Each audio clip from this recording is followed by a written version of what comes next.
కుట్రలకు పాల్పడే పార్టీలు ఎక్కువ కాలం రాజకీయాల్లో ఉండవన్నారు ఎంపీ లక్ష్మణ్. అభివృద్ధి ఎజెండా పేదల సంక్షేమానికే బీజేపీ ప్రభుత్వం మొగ్గు చూపిస్తుందన్నారు. ఉచిత హామీల పేర్లతో ప్రజలను మభ్యపెట్టలేరని తెలిపారు. మరింత సమాచారం మా ప్రతినిధి వెంకట్ అందిస్తారు.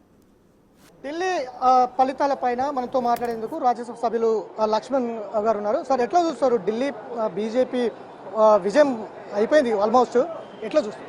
27 సంవత్సరాల తర్వాత బీజేపీ తిరిగి దేశ రాజధానిలో అధికారంలో రావడం అంటే మోదీ ప్రభుత్వం యొక్క అభివృద్ధి ఎజెండా, పేదల సంక్షేమము, మరీ ముఖ్యంగా మధ్యతరగతి కుటుంబాలకు ప్రభుత్వం, మోదీ ప్రభుత్వం ఏదైతే దళారీ వ్యవస్థ లేకుండా పాలన సాగుతుందో ప్రజలు ప్రభావితమైనారు. ఈ అవినీతి ప్రభుత్వాలు, కుంభకోణాలకు పాల్పడేటువంటి పార్టీలు కనుబరుగు కావడమని, ఉచితాల పేరు మీద ఎక్కువ కాలం ప్రజలను భ్రమింపజేయలేరు, గ్యారెంటీల ప్రజల పేరు మీద ప్రజలు మోసం చేయలేదని చెప్పి ఈ ఫలితాలు స్పష్టం చేస్తాం. ఢిల్లీలో కీలకంగా అనేక సామాజిక వర్గాలు, ఎస్సీ, ఎస్టీ, మైనారిటీస్, కానీ బీజేపీ దానికి కొంత విరుద్ధంగా ఉంటుంది అనేది కూడా ఒక అపవాదం ఉంది. ఎట్లా దగ్గరయ్యారు? ఏ విధంగా విశ్వాసం? అన్ని వర్గాల ప్రజలు కోరుకుంటుంది అభివృద్ధి, వాళ్ళ జీవన ప్రమాణంలో మార్పు తీసుకొచ్చింది బీజేపీ అని భావిస్తూ ఉన్నారు. మధ్యతరగతి కుటుంబీకులకు అండగా ఉంటుంది ఒక బీజేపీ మాత్రం. మిగతా ఉచితాల పేరు మీద భ్రమింపజేసి కుంభకోణాలకు అవినీతికి పాల్పడుతున్న తప్పితే ఒరగబెడుతుంది ఏమి లేదని ఈ ఫలితాలు నిరూపించాయి.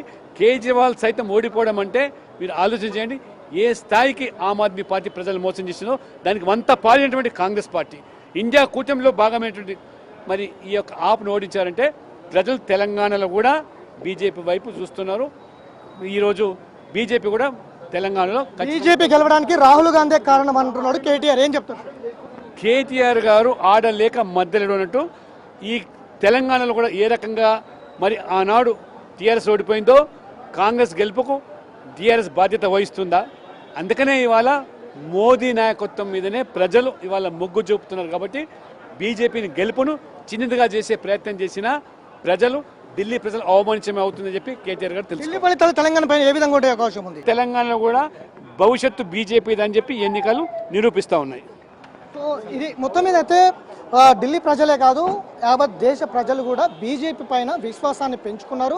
ఆ విశ్వాసం ప్రకారమే బీజేపీకి ఓట్లు వేస్తున్నారు, పట్టం కడుతున్నారు. ఖచ్చితంగా ఢిల్లీ కాదు, మిగతా రాష్ట్రాల్లో కూడా, ఏదైతే తెలంగాణతో పాటు మిగతా రాష్ట్రాల్లో కూడా ఖచ్చితంగా అధికారంలోకి వస్తామనే ధీమా అయితే వ్యక్తం చేస్తున్నటువంటి నేపథ్యం ఉంది. వీడియో జర్నలిస్ట్ గౌస్తో వెంకట్, బిగ్ టీవీ, హైదరాబాద్.